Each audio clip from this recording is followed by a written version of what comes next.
So you're absolutely miserable and you want to quit your job. First of all, I am not the girl that's going to sit here and tell you that you should stay in your job for at least 2 years. But baby, I am your risk-averse internet big sister who just wants to make sure we're making the right decision and we're going about it the right way. So before you hit send on that resignation letter, can you just let me get through a couple of my top tips before you quit your job? Okay, now that's out of the way, why don't you sit down, get comfortable, pour yourself una cafe, hit that subscribe button, because baby, if your goal is to thrive in your 9 to 5 and beyond, this channel is about to be your best friend. The first thing we have to get to is deciding, is quitting your job really the solution, or is there something else going on here? I want to preface this by saying everybody's situation is completely unique, so if you have specific questions, hit me in the comments and I'll happily respond. So if you've clicked on this video and you're not happy in your working situation, ask yourself if it's been a full 6 months. The reason that we tend to hate jobs after only being in them for a couple of months is because as humans, we hate being bad at things. And when you're new to things, they don't always come naturally. So we feel stupid, we feel incompetent,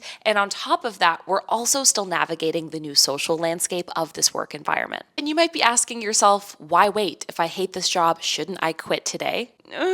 It kind of depends on our reasoning for quitting. Making the decision to leave your job is so unbelievably personal, so whatever decision feels right to you is the right decision. My personal philosophy is when you want to quit a job, you need to get really honest about what is in and outside of your control. Something that's outside of your control is the pay, is the way that your manager treats you, is the way that your coworkers treat you, it's the opportunity for growth. If any of those things are the reason you're thinking of leaving a job, you are probably making the right decision because nothing is going to change about those things that you hate. However, if you're thinking of leaving your job and there may be some things in your control, why wouldn't we experiment with fixing those things before we look for another job? If you're finding that your work is pretty boring, why not talk to your manager about taking on some additional projects, maybe expanding the mandate of your position? Another great example is if your work-life balance is kind of lacking, why not talk to your manager about getting that back under control? Now listen, if your manager isn't willing to help and doesn't want to see you have balance, that's something outside of your control, but starting the conversation may actually get you the balance that you've been craving. If you've made the decision that quitting your job is 100% right for you, woohoo, that's a big decision. I'm excited for you. Let's talk about how to do it. You're not going to do it just yet because wanting to do something and being financially able to do something are two very different things. I'm going to ask you to do something that nobody wants to do. I'm going to need you to go into your banking account and get really honest about your savings.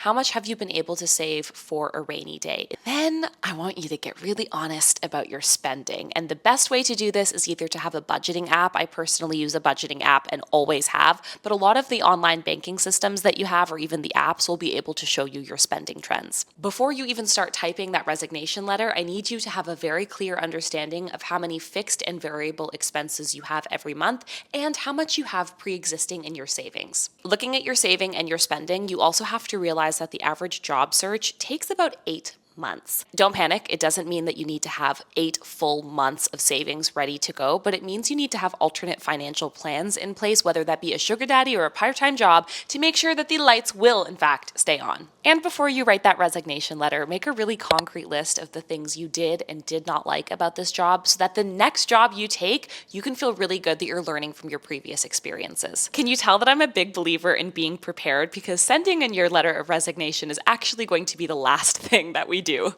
If you feel confident that you've given this job enough time and enough chances to grow and evolve, it's time for you to put in your notice. Here's how you're going to do it without burning bridges. First thing you're going to do is set up a one-on-one meeting for 15 minutes in length with your boss. If you're scared to use a certain title like I'm quitting this shitty job, you can say something like quick catch up. Firstly, you're going to remind yourself you do not in fact owe your employer anything other than being respectful and open. Basically, don't feel guilty for quitting a job because capitalism doesn't give a shit about you or me. When you get in a room with your boss, this is exactly what you're going to say. Thanks so much for your time. I wanted to set up a really quick sync and just be super transparent.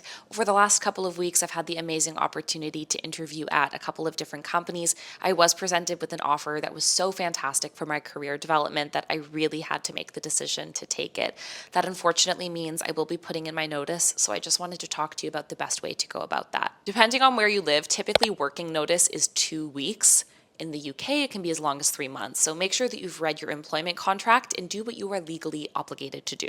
If your boss comes back and wants you to work 3 months or 2 months or something that's well beyond what you are legally entitled to do based on your contract, don't feel like you need to do them any favors. then I highly recommend you follow your boss's lead so they can communicate the news with the appropriate people. You don't want to be the office gossip telling everybody. It is just not a good way to go out. Sometimes they're going to ask you to fill out some offboarding paperwork or perhaps write something like a resignation. Why was I going to call it a rejection letter? A resignation email. This is not an opportunity to talk shit, by the way. Your resignation email should be simple, sweet, saying something like, thank you for all of the learning, blah, blah, blah. Effective this date, I'm no longer working at the organization. Regards, Emily. Simple. And in our last few weeks, we are not totally going to slack off. We're not going to talk all kinds of shit. We want people to have a positive, lasting impression. And one of the biggest ways you can tell somebody's integrity and who they are as a person is how they treat people at work after they've quit a job. It says a lot about how much they value the people and how much they value the impact to customers. And yeah, that's a lot of like corporate bullshit jargon, but people are going to pay attention. And if you want to make sure you're maintaining healthy relationships with these folks moving forward, still show up as your best self. And as long as you feel confident and data-backed and financially stable enough to make some of these difficult and scary decisions, you are not going to regret it. I'm a big believer in you're never truly going to feel ready. It's okay to do things if you're still scared to do them. Wherever you are in your career or in your professional journey, I'm so happy that you were here. Thank you for spending some time with me. I genuinely hope that this video was helpful. And if you're keen, why not subscribe so you and I can keep hanging out in the future?